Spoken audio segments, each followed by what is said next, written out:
Bos días a todos, amigos, desde o meu recuncho de Trevinca. O Grupo Cultural Nós, a xente do redor, destaca por unha calidade literaria que non ten ningunha dúbida. Pero a calidade humana da xente que o forma non se queda atrás.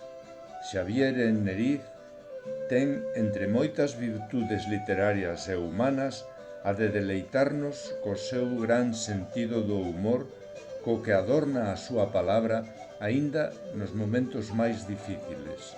Hoxe tentarei poñer voz ao seu relato Pesadelo no fumeiro, que Xavier regálanos no número 14 da nosa revista.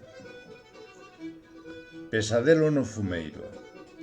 Si, estaba con toda a miña familia na cama B da habitación dun hospital. Por un momento pensei que a cama tiña que ser a V, xa que estaba ao carón da xanela. Pedinlles que marchasen para a casa. Desde a xanela aínda lles dixen adeus coa lanterna do móvil.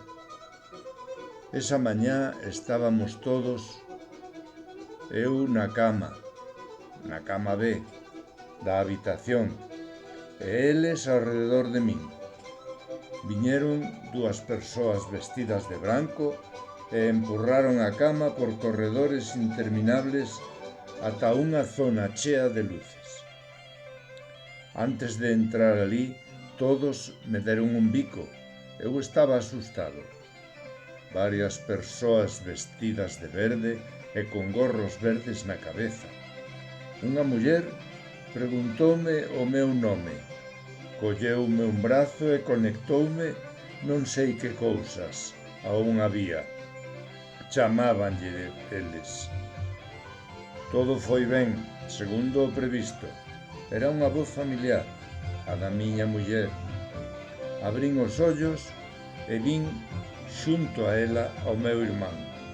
Non deixaban pasar a máis familiares. Permanecín naquela sala un tempo indeterminado ata que me levaron á habitación da que me sacaron pola mañá. Sentín a calor da miña familia. Os seus rostros reflectían que todo saíra ben. Sentínme querido, sentínme aliviado. Recoméndovos que sigades lendo isto hasta o final porque non ten desperdicio. Gracias, Xavier.